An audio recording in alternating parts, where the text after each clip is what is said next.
You'll recall that we finished our conversation regarding hypokalemia from transcellular shifts. We talked about barium intoxication and barbiturate infusions, etc. So now let's go down the algorithm. Let's sort of reinforce these concepts and then go down the algorithm to talk about total body K deficiency. Again, transcellular shift, hypokalemia from transcellular shift, as we just discussed, has a multiple different causes. We didn't emphasize refeeding syndrome as one of those causes.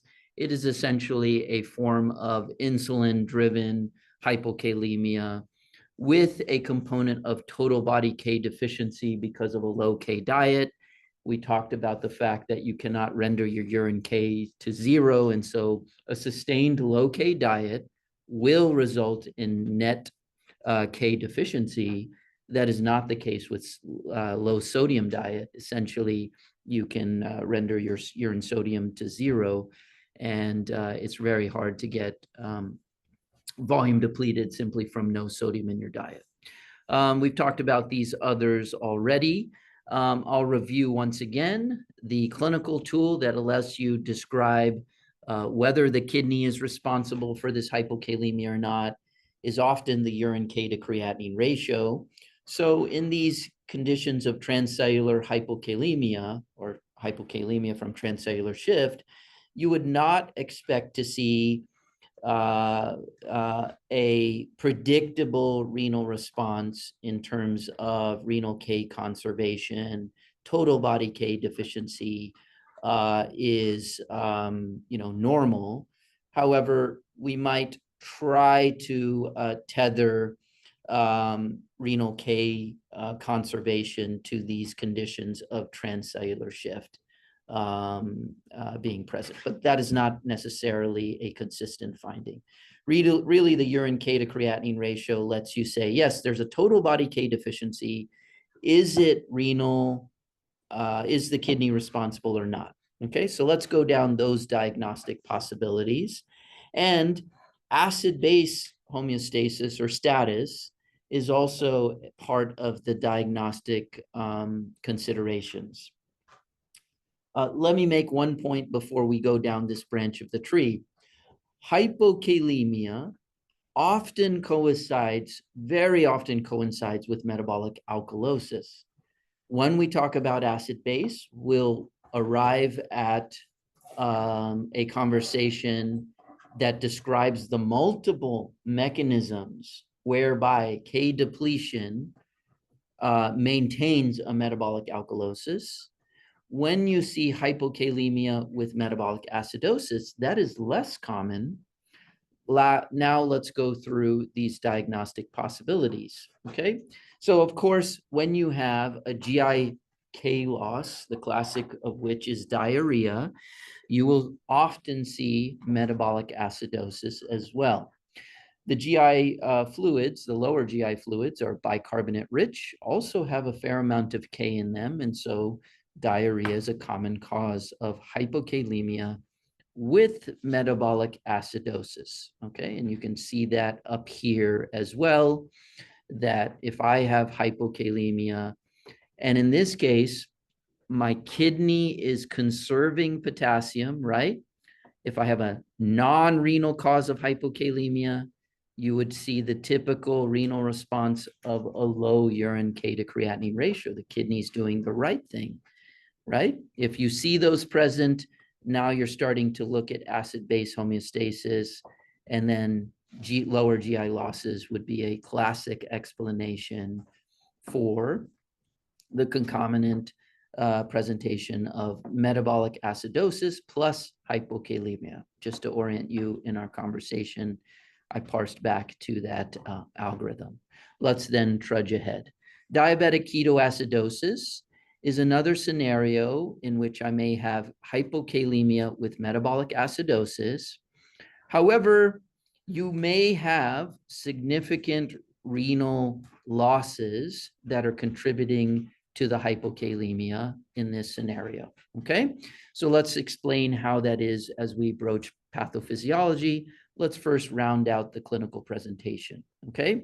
So hypokalemia in a patient with diabetic ketoacidosis is often part of the later part of the clinical picture of ketoacidosis once you start treatment for ketoacidosis, because you'll recall when we talked about hyperkalemia that one of the causes of transcellular shift of K out of the cells and hyperkalemia is increased tonicity of the ECF, right? So because of that increased tonicity of the ECF, you have flux of water and electrolyte from the intracellular space to the ECF.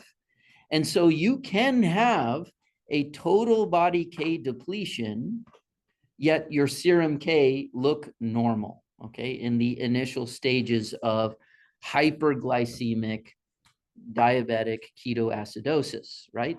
The glucose is contributing to this solvent drag that is hiding the K deficit, okay? But these patients often do have a profound K deficit, okay? And that is due to urinary K loss, okay? High tubular flow rates from the glucosuria would be a cause of urinary K loss, right? Also, the ketonuria is a cause of urinary K loss as well, okay? How does that happen? We've talked about those concepts before, but just to reiterate, here we are in the collecting duct, right? And you recall that one of the stimuli of K loss is a lumen that is negatively charged. That lumen is negatively charged typically because we reabsorb sodium via ENaC, right? Sodium is a cation. If I reabsorb a cation, I leave behind a potential difference, which is negative. Now, that negative charge allows for a more favorable electrochemical gradient for K loss through renal ROM-K channels, right? Renal outer medullary K channel, okay? So the bottom line is the presence of a negatively charged collecting duct would favor K loss, right? So ketones being negatively charged, keto acids, I guess more properly said, ketones are technically not charged. Acetone has no charge, but beta hydroxybutyrate, a keto acid, does. Okay, and so that negatively charged ketone is enhancing the electrochemical gradient for further K loss. Add to that the high tubular flow rates from glycosuria. Remember what occurs to K conductance under the influence of luminal flow rates. Which channel is modified, Naveen, by high luminar flow rates? Yeah, the maxi K or big K channels, which we've talked about before. And so those are the mechanisms whereby the ketoacidosis can be associated with a large amount of urinary K loss, okay? So just to give you the visual of the big K channel, we'll go back to the tubular transport map. Here we are in the collecting duct. Here's that friendly ENaC channel. Here's ROM-K. Here's that big K or maxi K channel, which has a conductance which is modified by high tubular flow rates, right? All right, so we can get back to our conversation after that initial tangent. Remember also, these patients are also typically volume contracted. That results in a stimulus of aldosterone synthase. High aldo would further enhance K conductance through big K and maxi K channels, right? You'll see that the conductance of ROMK in particular is stimulated by aldosterone, right? So further potentiating urinary K loss, hyperaldosteronism from volume depletion, hyperreninemic hyperaldosteronism. All right. So again, that initial K deficiency, though, is hidden by the fact that so much K has left the cell. So the K deficiency is not manifest. You add to the mix insulin, that K is shifted back into the cells through insulin, as well as the reduction in ECF tonicity as glucose levels go down. Now you have the perfect storm. The K comes back at 2.5, right? So that's when that is typically manifest after treatment. Now, treatment generally involves give them lots of potassium, right? Especially, even if a patient has normal kalemia, but has this perfect storm hyperglycemia with normal kalemia, and you're going to be treating their ketoacidosis, it makes sense to preemptively give K, even if the serum K is in the normal range to start. Okay? Let's then move into other causes of hypokalemia with metabolic acidosis, and then we'll find them on this diagnostic algorithm as we parse these individual causes, right? So again, metabolic acidosis with hypokalemia is a way that renal tubular acidosis can present. We'll talk about the renal tubular acidoses in greater detail shortly, but let's talk about one of them as we talk about acid base. But let's broach some of these now with a focus on the dyskalemia. So proximal renal tubular acidosis may not manifest with hypokalemia until you treat the patient with base. We'll talk about some familiar concepts and emphasize that point.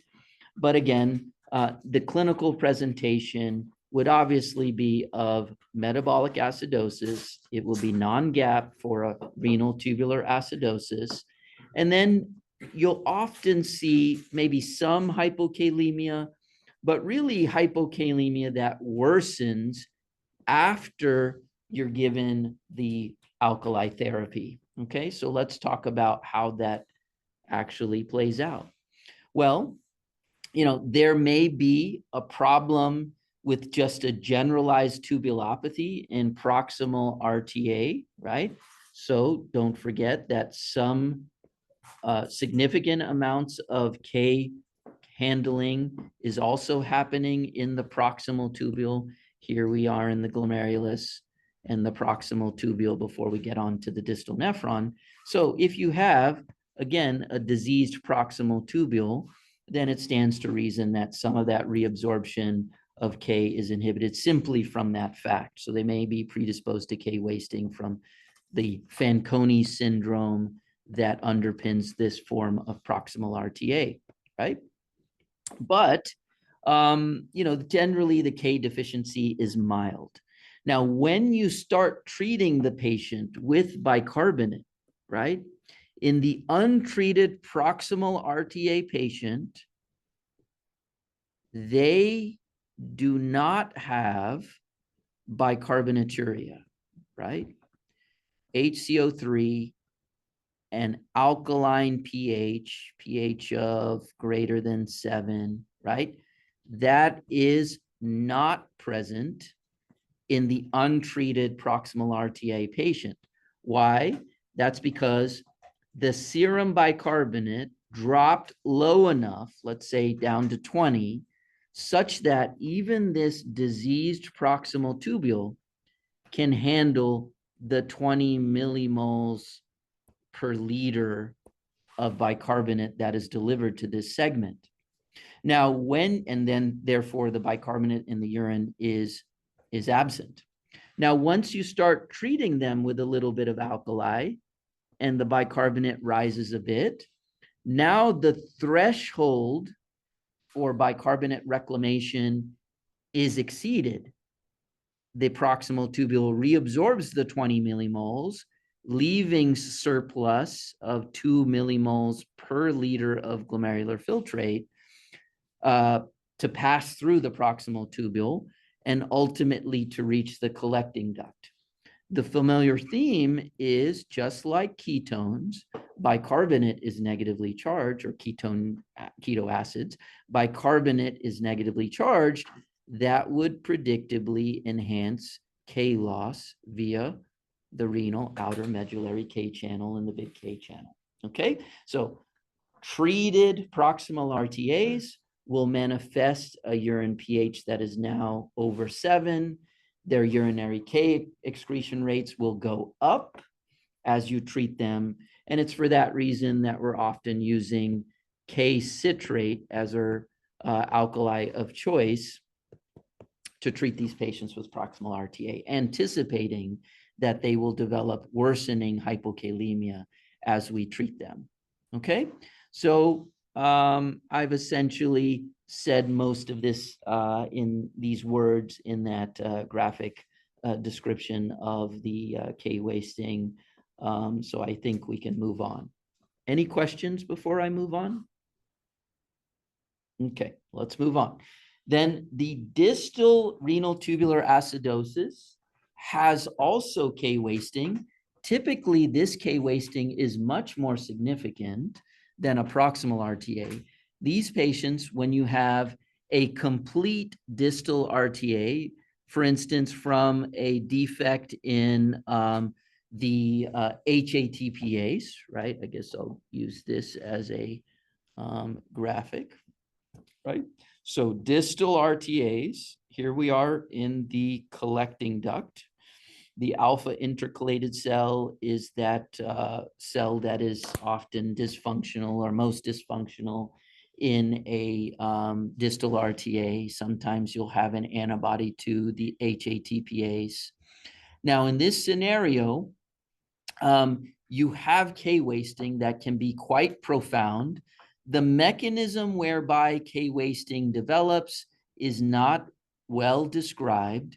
There's some basic science papers that have, for instance, a knockout model in which the vacuolar HATPase activity is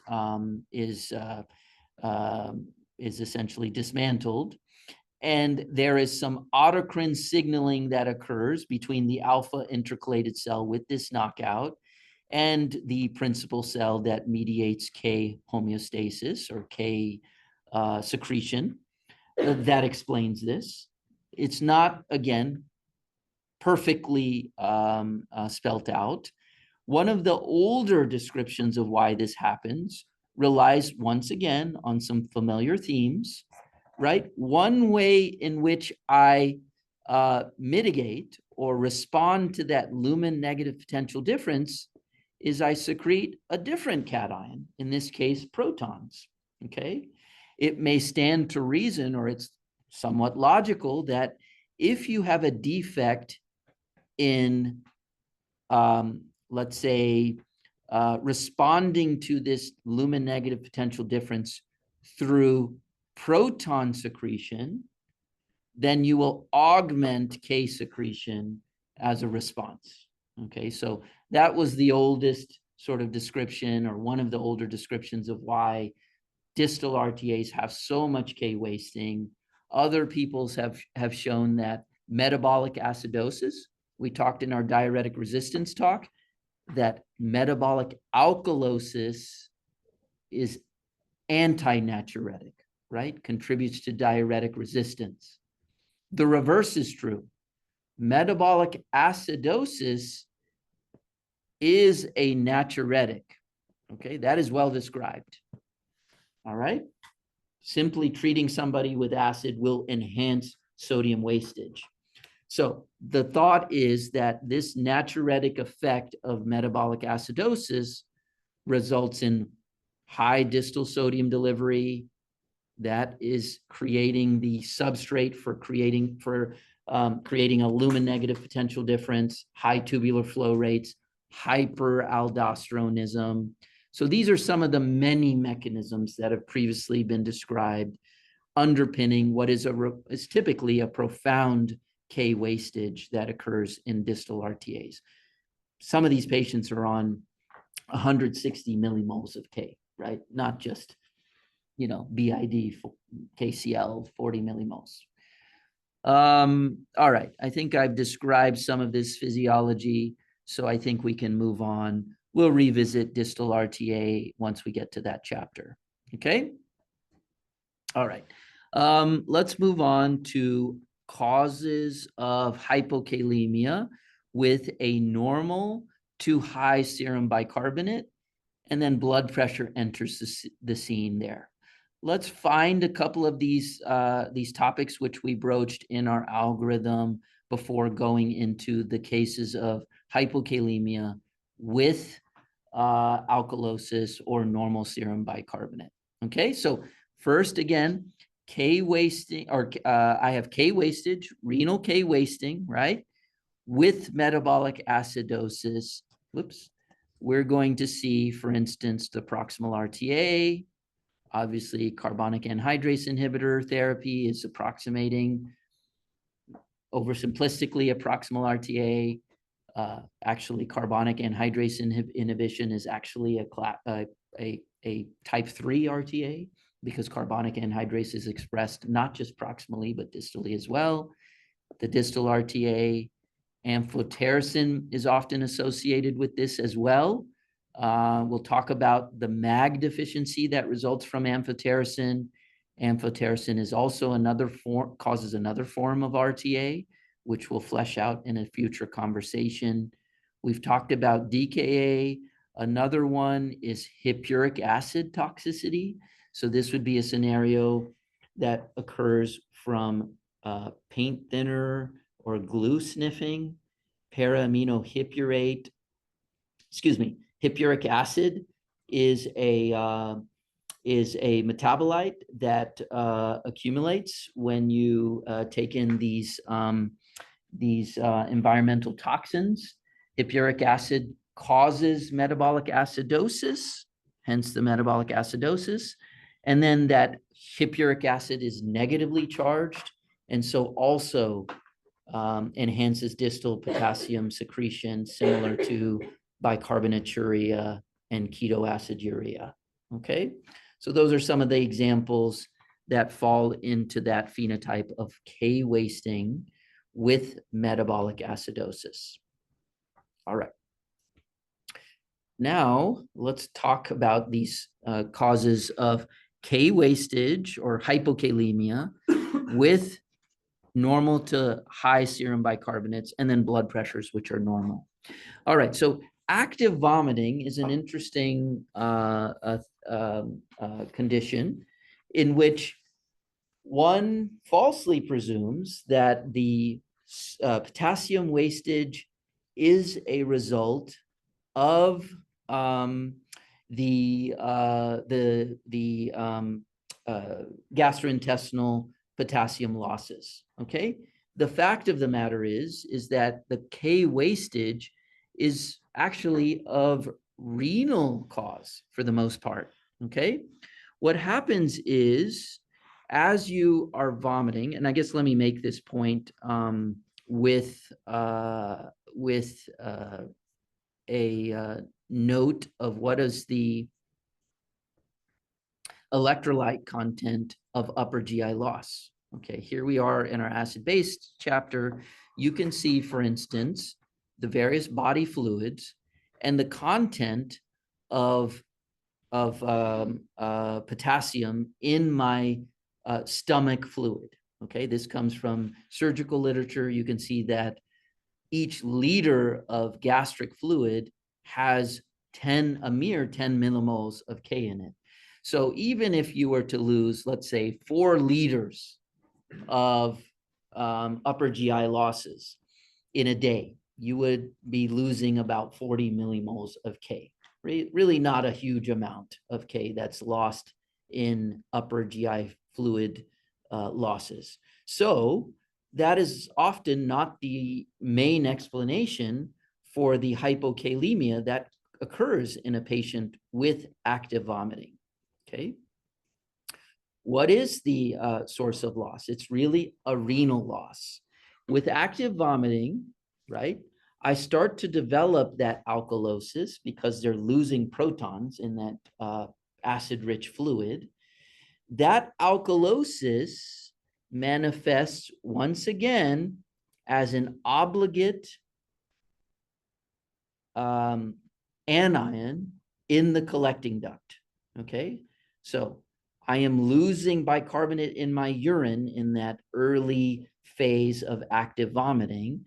That lumen negative potential difference favors further K loss. Okay, it also favors sodium loss. Sodium is another cation as well, right? Bicarbonate obligates K loss as well as other cations, including sodium. That is why sometimes your urine sodium is not a great biomarker for volume depletion in a patient with active vomiting. A patient with active vomiting may uncharacteristically have a urine sodium that is not low, nor a low FeNO, okay? Because of this obligate cation loss, potassium as well as sodium. So in these cases, we often use urine chloride as our surrogate for circulating volume because that's not confounded by the presence of an anion. This is a classic question that shows up on board exams, okay? It's clinically relevant, but I'm just trying to ping your brain, remember this because it's often asked board question. Biff Palmer, who writes these board questions is really infatuated with this concept, let's say. Okay, so keep that in mind for both patient care as well as board questions. All right, I think I've made many of these points. Again, the dominant source of hypokalemia is urinary losses. And so one would predict that in this scenario of NG suction, for instance, a urinary K would be inappropriately high in that cause of hypokalemia, okay, because of that obligatory loss in the face of bicarbonaturia, okay? Again, the evaluation, which I'm emphasizing in this bullet point, often revolves around urinary chlorides because you have other forms of metabolic alkalosis, hypokalemia with normal to low blood pressure, and that's active diuretic therapy. The Barters, the Gittlemans, and the active diuretic therapy. In these individuals, urinary chloride will be high, right? Because if you're giving a thiazide diuretic, which is blocking sodium chloride cotransport, or if I'm giving a loop diuretic, which is blocking sodium, potassium, chloride transport, you would expect to see high chloride in those scenarios, right? Unlike the case of upper GI losses, urine chloride. Moving on, questions about that before we move on? Okay, remote vomiting would be a scenario in which I would still have potentially hypokalemia and metabolic alkalosis. In that setting, I would predict to have, again, active vomiting, lots of cation in the urine, as well as bicarbonaturia. But when I have resolved vomiting, meaning I'm not generating more bicarbonate, right? Let's make that make sense. When you are vomiting, right? Here's my mouth, here's my stomach attached to the mouth, right? I am losing protons. The loss of proton is essentially the same as gain of bicarbonate, right?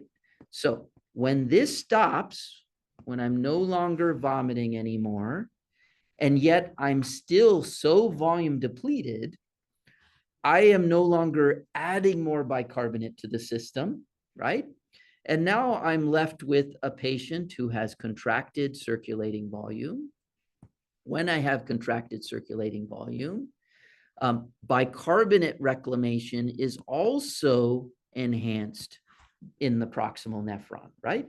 We know in previous conversations, Anytime you have low effective circulating volume, you increase the reabsorption of all salts and water in the proximal nephron. That includes calcium, right? We talked about the hypocalciuric effect of thiazide diuretics is from low effective circulating volume enhancing calcium reclamation. Similarly, bicarbonate reclamation in the proximal nephron is enhanced by low ECV. So if you're not adding more bicarbonate to the system and yet you have low ECV, the bicarbonate in the urine is rendered low, right? I have very little bicarbonate in my urine. My urine pH is no longer alkaline. And so in that scenario, I no longer have ongoing K losses, right? There'll be little bicarbonate or cations in my urine. I now just have a hole to fill, right? The losses that I mounted during active vomiting now just need to be filled, right? I have a total body K defect, but I'm not having ongoing losses.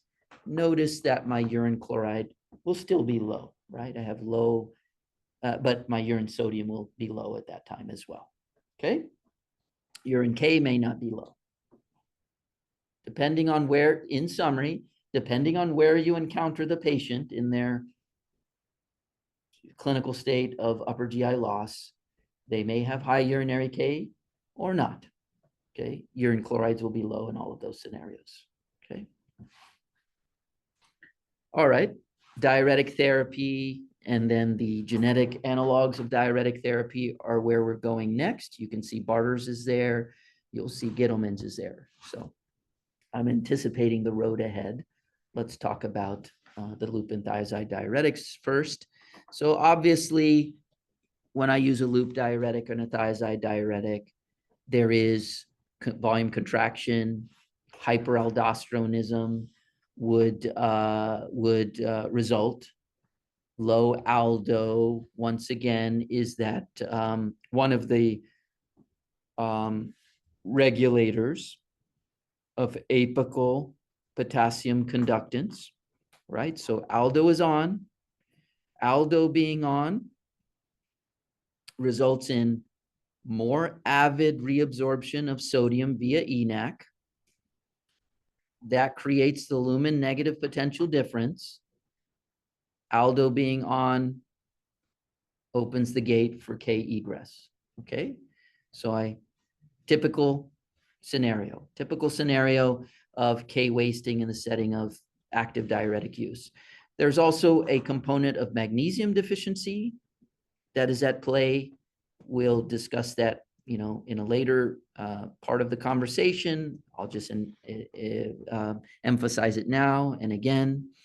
Magnesium serves as a gating function for ROM-K. It essentially plugs the hole in that channel. And so when magnesium deficiency is present, right, intracellular mag concentration is low, that gate is open. So more conductance of K, more urinary K loss in the setting of magnesium deficiency. And that's often why amphotericin is also associated with hypokalemia. Amphotericin characteristically causes a form of magnesium wastage. And so that is one of the mechanisms whereby K wasting occurs with amphotericin. Okay. All right. So there is also a direct effect of giving loop diuretic therapy and increasing renin. Renin is upstream of aldosterone. Hyperaldosterone can result even in the setting, even before circulating volume starts to fall. Okay, I think we've said the rest of that. Let's then dive into these genetic forms of tubulopathy. Allows us to come back to the tubular transport map and hit some of those players. So Barter's, let's first go through Gittleman's before we talk about the individual transport defects. I'm sorry, let's go through the clinical presentation. I think I said Gittleman's. Barter's, we'll talk about clinical presentation, and then we'll talk about the individual genetic defects. So these are much less common than Gittleman's. You will treat Gittleman's as a practicing nephrologist. You may never see a Barter's case as a practicing nephrologist in adult nephrology. Okay, so these patients will typically present in infancy with failure to thrive and volume depletion. These patients will characteristically have high urinary calcium excretion. Some neonates will have, or even fetus before born, you will see actually calcifications within the kidney on renal ultrasound in the fetus. So that hypercalciuria seems to be clinically significant. That's going to be a relevant point as we talk about diagnosing Barter's versus Gittleman's. Barter's typically has hypercalciuria. Gittleman's typically has hypocalciuria. Thiazide-induced hypokalemia has hypocalciuria, just like Gittleman's. Loop diuretic therapy tends to have hypercalciuria. Okay. Now, the cause of that difference of Gittleman's versus Barter's can be elucidated as we discuss thick ascending limb transport. Maybe I'll get to that. Well, let's make the point now and then we'll repeat it. So you'll recall that in the thick ascending limb, which is where we're at in this figure, you have paracellular transport of calcium and magnesium, right? So it turns out that I have, unlike the collecting duct where we perseverated on a lumen negative potential difference as a mediator of K flux in the collecting duct, in the intact thick ascending limb, we have a lumen positive potential difference. Okay, how does that happen? Well, you can see that NKCC2, the sodium potassium 2 chloride transporter, is electroneutral, right? 1 sodium, 1 potassium, and 2 chloride. So electroneutral. However, the recycling of K through ROM-K creates a lumen positive potential difference, right? If I transport these 3 ions, one of which circulates back, the net is a lumen positive potential difference. Okay? There's other causes of that. We'll talk about these maybe in future conversations. The claudins is another source. Claudin defects is another source of this. Claudin physiology is another source of the lumen positive potential difference. I've shown that figuratively here as a mediating back leak of sodium through the paracellular, through the tight junction that is gated by claudins. Okay, so in summary, K recycling as well as this sodium back leak is a cause of positive potential difference that pushes calcium, that enhances the reabsorption of calcium in this segment of the nephron. Okay, so if I have dysregulated thick ascending limb transport, I have impaired calcium reclamation through the paracellular pathway, i.e. hypercalciuria. Defects in the thick ascending limb cause hypercalciuria. Okay, everybody get that? Lots to trudge through. All right, so let's then go through the rest of the clinical presentation. They may have magnesium wastage because paracellular magnesium transport is also impaired, similar to calcium, so magnesium wasting. It's often mild, though, interestingly, even though most magnesium is reabsorbed in the thick ascending limb. Characteristically, Gittleman's has more magnesium deficiency than Barter's, even though that may be counterintuitive. Again, these individuals typically present very early on. However, there are variants of Barter syndrome in which, again, this is typically an autosomal recessive form. So you can have heterozygotes that have essentially reduced dose of a transporter and manifest in more milder phenotypes. Okay, but generally speaking, we think of Barter's as a severe presentation in early infancy, or even in the fetus, manifest with a polyhydramnios, right? Even before the baby's born, you can see, wow, there's a lot of fluid that is encirculating the fetus in the gestational sac. Okay, and I mentioned the nephrocalcinosis that can be present on imaging. All right, now we have, we're ready to talk about the individual mutations, right? So I don't know that we need to talk about these statements. Let's just dive into the mutations. So there's a variety of types of Bartter syndrome, depending on how you count. There may be up to 6 of them, okay? It's not important to know the individual numbers. Let's march through the individual defects. Nobody's going to ask you, I think, it wouldn't be fair, I would say. Why do you ask me the number? You ask me the genetic defect, I'll be able to tell you that, right? So let's talk about the individual defects as we parse the thick ascending limb, right? You can have a very intuitive defect.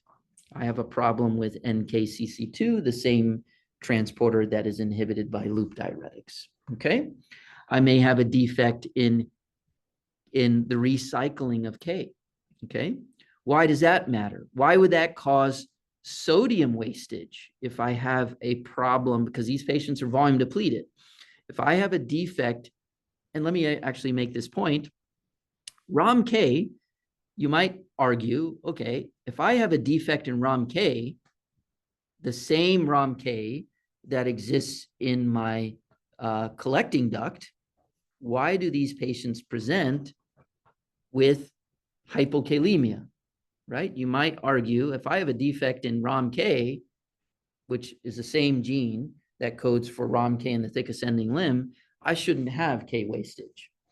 Turns out that you still do have K wastage because you still have K loss through big K, and you're still causing natriuresis, hyperaldosteronism, high lumen negative potential difference. So the net result is still K loss in that form of Bartter syndrome. Interestingly, there's some drug targets of ROM-K. So people have actually experimented with targeting ROM-K as a natriuretic with less K wasting. Okay. All right. So again, why does ROM-K defect cause natriuresis? Well, remember that your filtered load of sodium is very high compared to the filtered load of potassium, right? Your plasma water sodium is 140 millimoles per liter. The plasma water potassium is 4. So the content of sodium in this segment of the nephron far exceeds the content of potassium. So in order to continue to reabsorb sodium and potassium not be rate limiting, you have to recycle K so I can hijack more K for more sodium reclamation, right? If I didn't recycle, this will grind to a halt because K is rate limited, right? I got a lot of sodium here, not much K. In order for this to continue to chug along, I need to recycle K in order for more sodium reclamation to occur and chloride reclamation, right? So it stands to reason this can cause natriuresis. Like I mentioned, this is actually a druggable target. We'll see if it gets to market, but some people still working on this. All right. The other defects that you can see are basolateral transport defects. I can have a defect in Barton. Barton is a component of the mature chloride transporters on the basolateral membrane. So I can have a single mutation in Barton and that knock out 2 pathways for chloride reclamation. Again, if I cannot complete the loop, let's say, of sodium, potassium to chloride transport by no egress or impaired egress of chloride, this grinds to a halt. I get sodium wastage and K wastage, right? So I can get Bartter syndrome through defects in Barton or dual defects in the CLCKA and B. You have to have knocked out both in order to manifest the full-blown Bartter syndrome. If I have a defect in these chloride channels, both of them, or Barton, I also have impaired auditory acuity, right? These same transporters are also present in the inner ear for normal signal transduction of hearing. So again, Barton or combined CLCK A and B defects can manifest with sodium wastage plus hearing loss. Okay.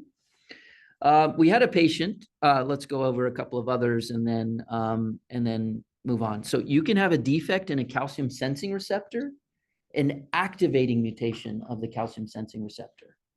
Okay, we'll talk about this in our calcium discussion. I'll allude to it now. There's an entity called autosomal dominant hypocalcemia, which is a mutation as an activating mutation in the calcium sensing receptor. You only have one. If you have one abnormal gene, you manifest primarily as hypocalcemia. Autosomal dominant hypocalcemia. One gene knocked out, right? Heterozygous. If you have both genes knocked out, you have full-blown Bartter syndrome plus hypocalcemia. Okay? Not knocked out. I said knocked out. Activating mutations. Activating mutations of the calcium sensing receptor. Okay? So one gene knocked out. One gene activated or mutated. I have predominantly hypocalcemia. I tend to have a mild K wastage through the effect of calcium sensing receptor regulating apical transport in the thick ascending limb. Okay, autosomal dominant hypocalcemia, activating mutation, sometimes mild K wasting.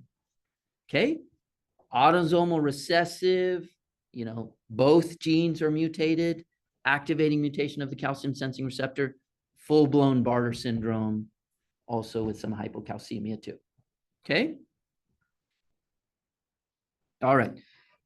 We can also have some mutations in this subunit of the mature sodium potassium ATPase that can cause a Barter's or a Gittleman's. This chaperone protein can cause a phenotype of Barter's or Gittleman's. This chaperone protein transports apical transporters for sodium reclamation. Okay, you can see that is present also in the distal convoluted tubule. There's some interesting forms that of Barter's and Gittleman's that actually evolve over time, look more like a Gittleman's. Let me talk about this MAGE mutation. This apparently, for some reason, tends to age out over time, meaning as a child, infant, you have more sodium wastage. And then as you get older,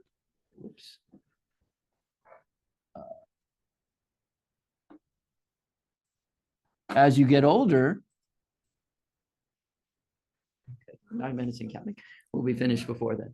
As you get older, I can't even clear. Oh, here we go. You seem to age out for some reason. They stop losing K, stop having salt wasting. There's a New England Journal paper on this interesting form of Gittleman's and Barter's. And there's some defects. Notice here, we have a patient who came to clinic with unilateral hearing loss. He was transferred from Children's with a label of Bartter syndrome without genetically proving it. It didn't make sense. Why is unilateral hearing loss a phenotype for this patient if we're calling it Barter's? With Bartter syndrome, you should have, again, bilateral hearing loss if it's a mutation in Barton, or if you have a combined CLCK and B mutation. We phenotyped him, or we genotyped him. He did not have an NCC mutation. He has a mutation in only CLCKB. And he actually has hypocalciuria as well. That also didn't make sense. Why were people labeling this guy as Bartter syndrome? Okay, really interesting patient. We just genotyped him a couple of months ago. Cool case. All right, so I think we've really fleshed out a lot of the physiology that can underpin defects in the thick ascending limb. You'll see some overlap here. You'll see the gamma subunit of sodium potassium ATPase, for instance, in the distal convoluted tubule. You'll see this chaperone protein. And that allows me to sort of make as one of my final points, even though the textbook says, okay, well, here, since I segued over to the distal convoluted tubule, let me make the point. Defects in the DCT are typically associated with hypocalciuria. Map that back to your clinical practice. How do we treat kidney stone formers? We treat them with a thiazide diuretic, right? We're trying to lower their urinary calcium excretion. Exactly how does hypocalciuria occur with DCT defects is not fully elucidated. There too is a mouse model of NCC knockout that shows, that recapitulates the hypocalciuria. It also has a somewhat complicated story, at least in the basic science.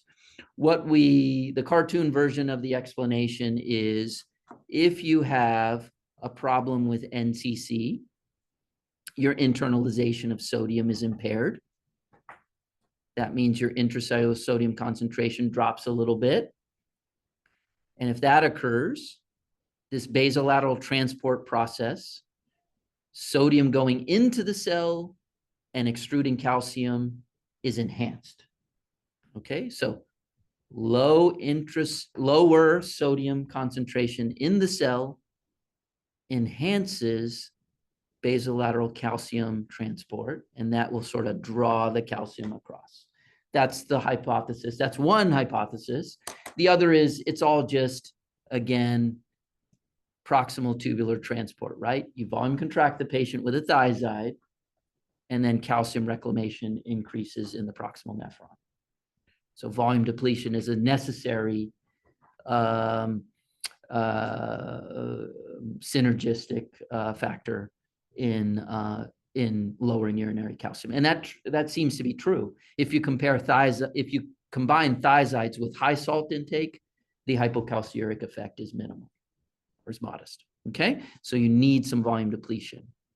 All right, I think I was going to use that as a segue for the fact. Oh yes, hypocalciuria. I'll end on this point. Hypocalciuria is supposedly a great test to discriminate between Barters and Gittlemans. That is not true, okay, in practice. Why?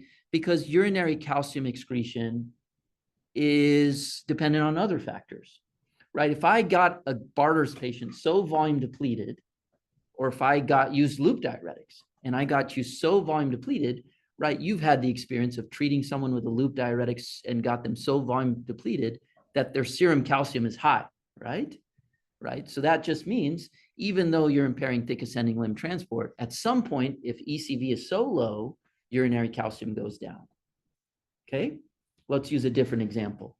Let's suppose I take a patient with Gittleman's or on a thiazide, and I immobilize them. Or let's suppose I send them, let's make a fun example. I send them to space, right? Zero gravity, right? They no longer have gravity maintaining normal bone homeostasis. You may recall that astronauts are coming back with really significant bone loss, okay? So even though you're on a thiazide in the space station, but you went to zero gravity, you're going to be hypercalciuric, right? Because you have this huge calcium mobilizing force that is overcoming any hypocalciuric effect of the thiazide. Okay, so again, this story of hypocalciuria and hypercalciuria as being a great test to discriminate between thick ascending limb and DCT defects is somewhat fantasy. It's a tool. Don't over leverage the tool. Okay.